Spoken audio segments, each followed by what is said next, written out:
What's up, guys? This is Ricky V, and this is episode number 19 of the Elite Fitness Podcast. Now, I wanted to do episode 19 just myself. This is going to be a short podcast, but it's a very important one because over the last few episodes and the next few to come, we're going to get into some more information about SARMS, some more specific information about it.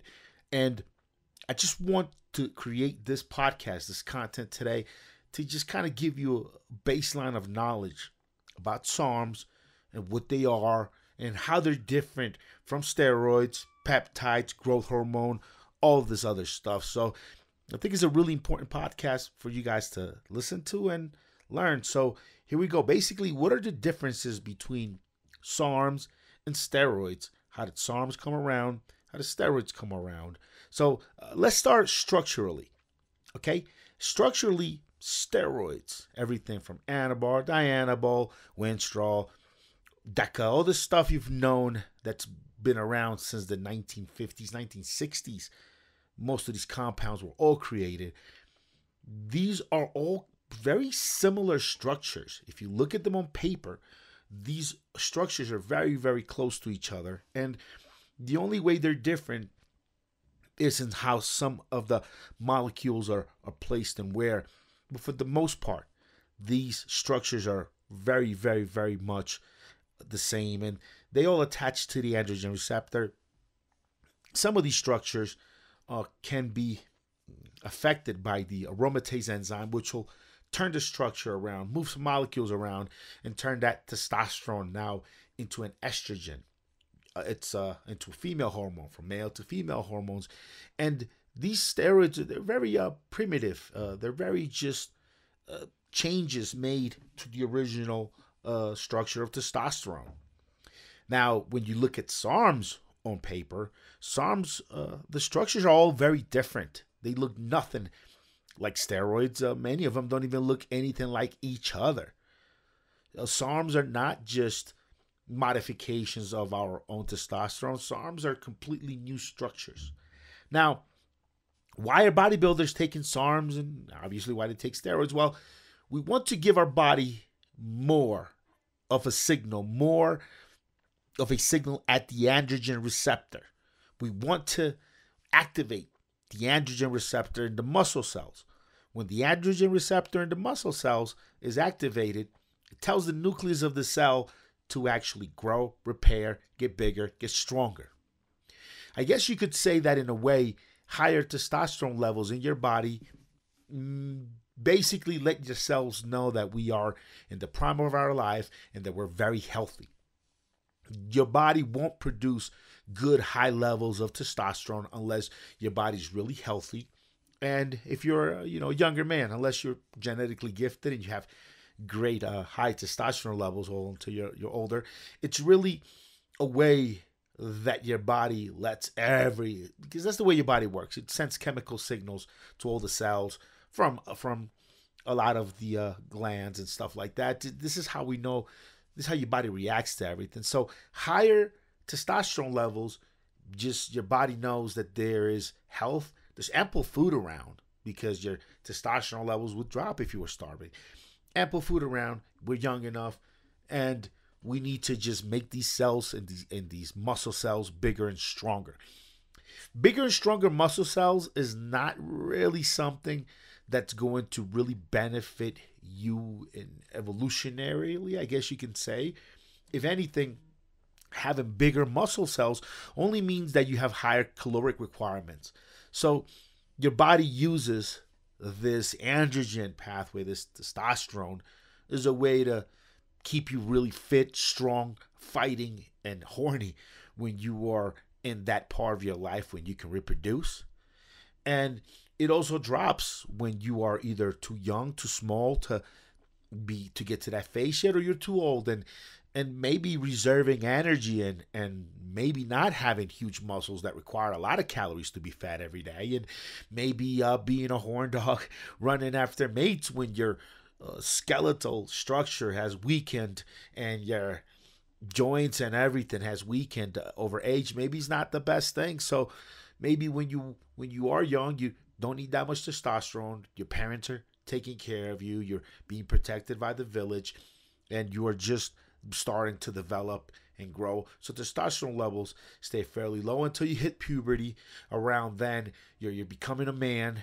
You are almost at that age where you start looking for a mate. You're gonna have to start fighting to have your place in the hierarchy of your structure, of your culture, of your tribe, of shit, and animals in your animal pack. And this is where you live out the prime of your life. This is where you fight, you fuck, you eat, you kill, right? And this is all you do. And then as you get older, maybe in humans, as you pair with a mate, testosterone levels drop just to make you less aggressive, to make you chill the fuck out. Less muscle mass means there's less to feed. More muscle mass doesn't mean you're gonna hunt more animals. It just doesn't. More muscle mass doesn't mean you're gonna have access to more food. It never did. So more muscle mass is a consequence of good health, youth, and ample food supply. It's not having more muscle mass. Your body evolution never interpreted it as something that's going to help you somehow hunt more food. It's just not. More muscle mass can help you around your social group, inside of your social group, but not all that for you to be a good hunter gatherer. So that's the way androgens work. And basically, going back to steroids, we just modified our own testosterone, modified it to have slightly different effects, and also modified it so that we could keep it from having bad side effects like estrogen, or maybe being too androgenic and make you lose hair on your head and make you grow hair in your ears or something, right? These are all things that happened back in the 60s, 70s, when all of the steroids were around. Now, SARMs, on the other hand, these are new structures. However, they do attach to the androgen receptor. Well, most of them do. There's some that are categorized as SARMs where they're really not. Like Cartering is a good example. GW is a good example. Now, we call them SARMs, but they're really not. SARMs stand for selective androgen receptor modulators. So the SARMs do go and attach to androgen receptors the same way testosterone or these other steroids have. Testosterone for millennia, these other steroids for decades. They attach to these androgen receptors, but they select for certain androgen receptors. For example, Osterin will stimulate more the androgen receptors in your skeletal structure than it will the ones in your muscle cells. This is why someone who's got a muscle or bone, someone who's got bone injury or joint injury on Osterin will see much better improvement, much better results than any steroid you can have would give it. But also it is going to be weaker than even the weakest steroid like Anavar. You'll still be, someone taking Osterin will still gain more muscle mass than without it, but not as much as with Anavar. But it will heal your joints better than anything steroids can do. Osterin, for example, has really been developed to help older people heal bone injuries that maybe wouldn't have healed up quite as quickly, quite as well right away without it. So these SARMs, although the structure allows them to attach to androgen receptors, the structure that how they're put together, it won't interact with a aromatase enzyme or the 5-reductase enzyme or any of these enzymes that turn your steroids or your testosterone into estrogen, or even something like dihydrotestosterone, which is going to be more androgenic and way less anabolic than your testosterone, and it's going to give you a higher chance of having issues with your prostate or with losing your hair in your head. Correct? So SARMs are very new. They've really started to be in the market for bodybuilders and gain popularity around 2005 to until now. They are in the market basically as research chemicals. They haven't been approved by the FDA. None of them have been approved by the FDA for human use. And that's another big difference between, say, something like Anavar, Trenbolone, Equipoise, Masteron, testosterone, and anthropropionate, cypionate, you name it, Nandrolone, Deca. all this stuff. At some point, it got approved for human use. Even Trenbolone was approved for human use. There was a popular brand called Parabolin out of France by a company named Negma. And somehow, for one reason or another, new drugs came out that replaced them for some of the reasons they were being used. And so steroids kind of fell out of favor for things like anemia and certain wasting diseases and certain things that they just to help your skin heal after a burn, like Anavar. Some of these things, other newer drugs and techniques came out, and so steroids kind of lost a little bit of favor in that regard. And then 1991, they were all scheduled, made illegal as something like crack cocaine, or something along those lines. Now, SARMs, on the other hand, they have not been approved for human use. Some are still in human trials. Some haven't made it out of animal testing, and we just kind of jumped the gun and are using them. These pharmaceutical companies are still researching them, and what guys are doing is they're figuring out what nomenclature, what structure these companies are using, and then they're having them made overseas in China and India and some of these other places. And obviously these pharmaceutical companies that are public, they're trying to drum up support. They're trying to drum up financial support in the way of investors.